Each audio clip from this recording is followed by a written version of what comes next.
where they called you for the foul. You had a long conversation with the officials. What was the explanation you got from them? I mean, it was just inadvertent contact. I wasn't in the right guarding position. At a point, I was stuck in the moment, just trying to see if I get some clarity, but overall it could have gone either way. At the end of the games, you kind of expect an aggressive style of play. And I thought I was in, kind of legal guarding position, but the refs disagreed. So could have gone either way, but it was a big play for sure. Steve said that the officials told him, don't even challenge it. You're not going to win. Were you surprised he didn't at least try it? I know our coach will do a great job of having conversations, and when the game's on the line like that, on the balance, I mean, it could have gone either way. So, you just trust Steve's judgment. But from looking on top of the screen, I saw that my foot was in Clay's way, and he tripped, and that's going to be a foul any day of the week, any game. So, sorry. Two quick ones for you, Kyrie. I mean, you guys were obviously severely shorthanded, no James, no Kevin, but still a very competitive game. What did it take for you guys to kind of make up for the gap in talent that you didn't have? Just having a resolve out there. And when I say that, just, we had a team out there, in the Warriors where they're legends, man. They got a few legends on their team. So they're making high level basketball plays. And then you complement that with, Otto making some tough shots in the halftime, and then Andrew having a big time game. And, you just see that their growth as a team, it showed tonight where, Steph and Clay don't have their prototypical games, but other guys filled in, and we had to make up a lot of ground in that third quarter. The whistle was going back and forth. Those guys shoot, a ton of threes. So getting back in the game, it was tough. But I felt like in that third quarter, we found something as a team, and we can carry that over into the next game.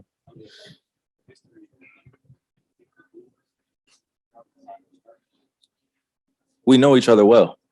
Me and this crowd out here, we know each other very well. It's not any surprise when I come in here. Different arena, obviously, but it's still the same core group of fans that have a reason to cheer for their team. They've been very successful.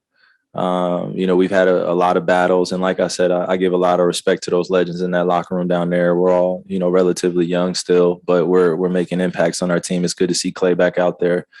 And it just makes the game a lot more fun when you're going against familiar guys that you've been going against in, the finals, regular season matchups.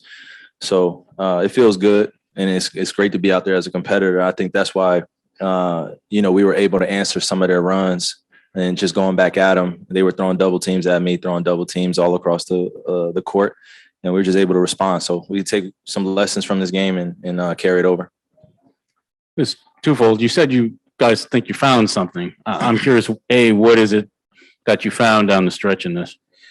That we need everyone. We need everyone. We need an amazing effort from everyone. That's what I mean. It's just, with James being out, obviously, you can't make up his production. We do our best to fill in for his 30 points, 10 rebounds, 10 assists that he's capable of going off for every night.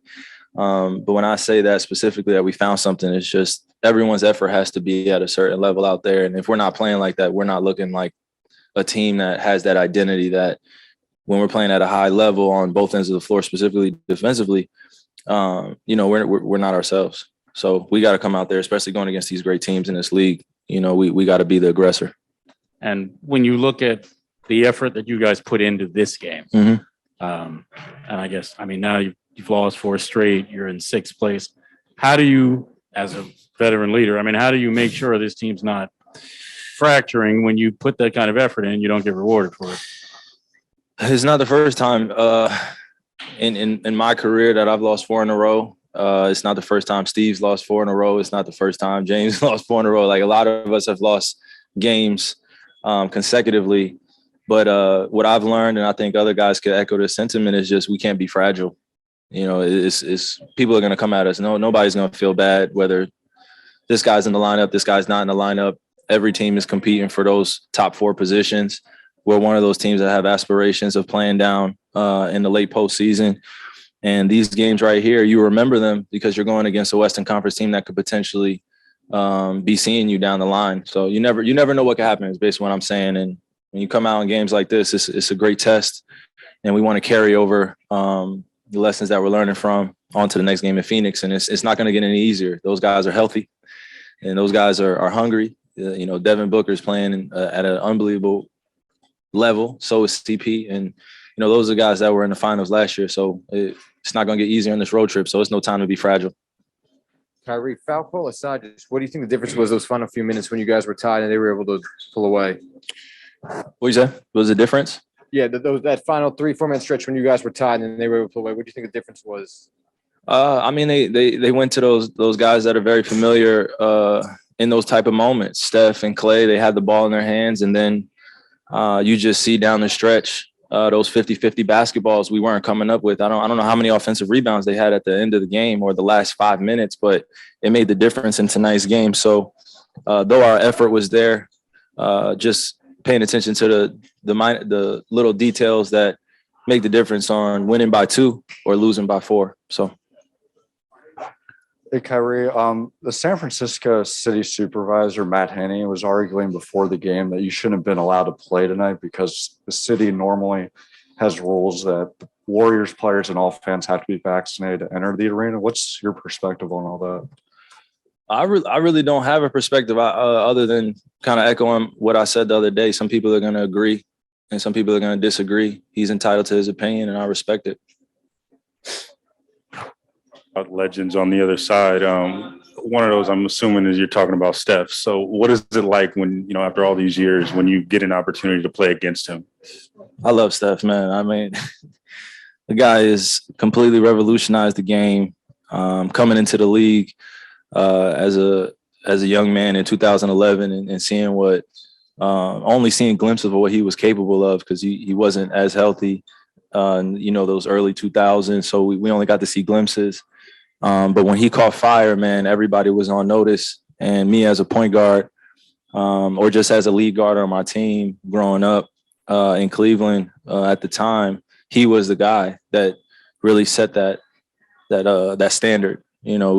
Catching, shooting off the dribble, being able to break down his defenders, being able to take 3 guys with him everywhere he goes. You wouldn't be a true student of the game if you're not watching somebody like that and trying to not only keep up but challenge his position. And I think that's where our mutual respect has really grown is, going against each other has been great, but I think studying each other has been even more of a special bond. I see moves that he does and I know he sees moves that I do.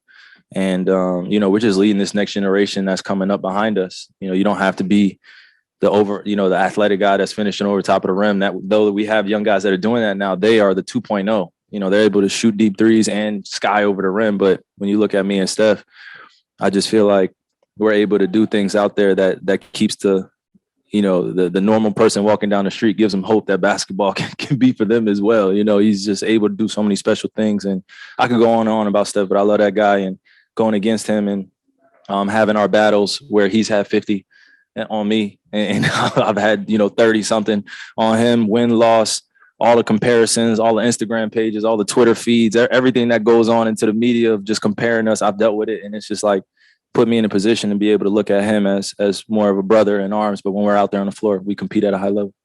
Yeah, of course.